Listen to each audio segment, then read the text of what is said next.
आज Doubtnut app download करें।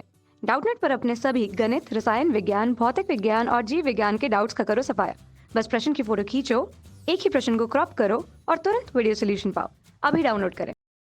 Hello दोस्तों, क्वेश्चन दे रखा है कि n कणों के लिए या n कणों के निकाय के द्रव्यमान केंद्र का व्यंजक हमें बताना है कृत्रिम निर्देशांक के पदों में और स्थित सदिश के पदों में हमें बताना है। ठीक है, तो देखिए इसके लिए हम एक डायग्राम बनाते हैं। हम देखते हैं कि कोई कण की स्थित सदिश हम देखते हैं कि यह मानते हैं कोई निकाय है। ठीक है, निकाय में मानते हैं कि n कण है। ठीक है, मानते हैं इन कणों का द्रव्यमान m1 m2 m3 m4 और क्या है mn है। ठीक है, क्या है mn है। तो हम देखते हैं कि इनकी जो स्थिति है या बोले इसकी स्थित सदिश है वह कुछ इस तरह से इसको हम लिख सकते हैं कि इनकी स्थित सदिश होगी पहले कण की इसी सदिश हम मानते हैं r1 है। ठीक है, इसी प्रकार हम देखते हैं कि दूसरे कण की स्थित सदिश क्या है r2 है। ठीक है, इसी प्रकार हम सभी कणों की स्थित सदिश r1 r2 r3 r4 और rn लिख सकते हैं। ठीक है, क्या लिख सकते हैं rn लिख सकते हैं। ठीक, तो हम क्या देखते हैं, हम देखते हैं कि माना इनका अच्छा हमें पता है कि यह जो स्थित सदिशी है r वेक्टर है ना, या बोल सकते हैं rn वेक्टर या क्या लिखा है r2 वेक्टर। ठीक है, कुछ इस तरह से है। ठीक, यह निर्देशांक बिंदु 0 0 हम इसे कहेंगे, यह x एक्सिस होगा और यह y एक्सिस होगा। ठीक है, यहाँ से हमें पता है अगर हम देखें कि m1 की दूरी इसे कैसे लिखी जा सकती है, m1 की दूरी लिखी जा सकती है। देखिए कुछ इस तरह से x एक्सिस से हमें कौन सी दूरी आती है, y दूरी निकल आती है, तो y1 बोल सकते हैं। इसी प्रकार हम इसे किस तरह से बोल सकते हैं, y एक्सिस से दूरी x1 आती है। ठीक है, इसी प्रकार हम y2 m2 द्रव्यमान के लिए y2 और x2 लिख सकते हैं, m3 द्रव्यमान के लिए हम x3 y3 लिख सकते हैं। ठीक है, अच्छा अब हम क्या करते हैं, देखिए हम ऐसा करते हैं कि अगर हम देखें कि प्रत्येक द्रव्यमान के स्थित सदिश का गुणनफल कुछ इस तरह से लिखा जाए कि m1 r1 plus m2 r2 plus dash dash dash इसी तरह लिखा जाए कि mn rn वेक्टर है। ठीक है, तो इनका जो योग होता है वो किसके बराबर होता है, कुल द्रव्यमान m1 m2 plus dash dash mn कुल द्रव्यमान और इनके मानते हैं कुल द्रव्यमान का स्थित सदिश अगर r मानते हैं तो अब ऐसा समझिए कि कुल द्रव्यमान जो है वह r स्थित सदिश दूरी पे है, तो यह क्या होगा, इनके बराबर हो जाएगा। ठीक है, कुछ इस तरह से हम इसको लिख सकते हैं। तो यहाँ से देखिए हम क्या लिखते हैं, यहाँ से हम इसको ऐसा लिख सकते हैं कि r वेक्टर बराबर हो जाएगा m1 r1 का वेक्टर प्लस m2 r2 का वेक्टर प्लस डैश डैश क्या लिखा जाएगा m1 r1 का वेक्टर अपान हो जाएगा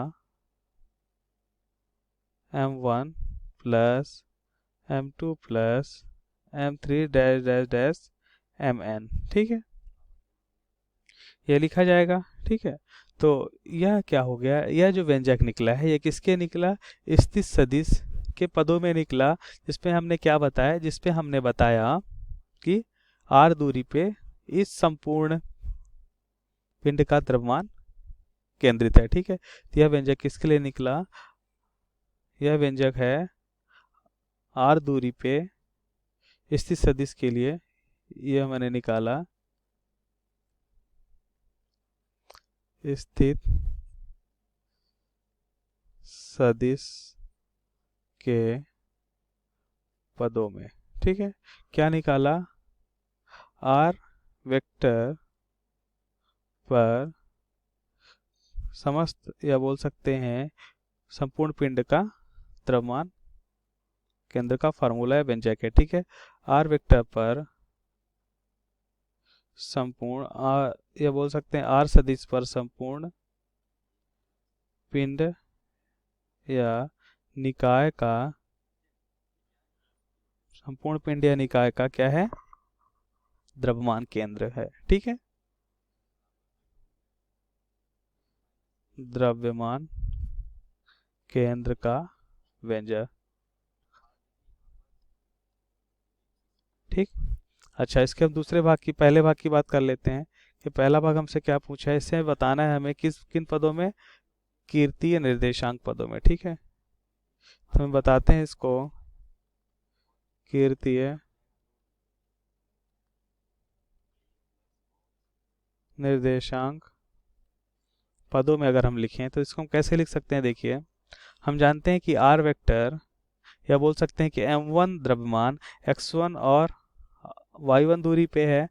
ठीक है, और इसी प्रकार m2 द्रव्यमान x2 y2 दूरी पे है। तो क्या इसको लिखा जा सकता है कि x अक्ष से दूरी, या हम बोल सकते हैं द्रव्यमान केंद्र की, द्रव्यमान केंद्र की x अक्ष से दूरी लिख सकते हैं। बिल्कुल लिख सकते हैं, द्रव्यमान केंद्र की x अक्ष से दूरी लिखी जा सकती है। देखिए, मानते हैं m1 द्रव्यमान x1 दूरी पे, इसी प्रकार m2 द्रव्यमान x2 दूरी पे, इसी प्रकार हम लिख सकते हैं डैश डैश सभी द्रव्यमान हैं, और लास्ट में m1 द्रव्यमान xn दूरी पे हम मानते हैं। ठीक है, और हम देखते हैं कि यह जो द्रव्यमान केंद्र है समस्त संपूर्ण पिंड का, वह x दूरी पे है। ठीक है, और कुल द्रव्यमान हम देखें तो क्या लिख सकते हैं, m1 plus m2 plus dash dash mn लिख सकते हैं। ठीक है, कुछ इस तरह से यह कीर्तीय निर्देशांक होगा।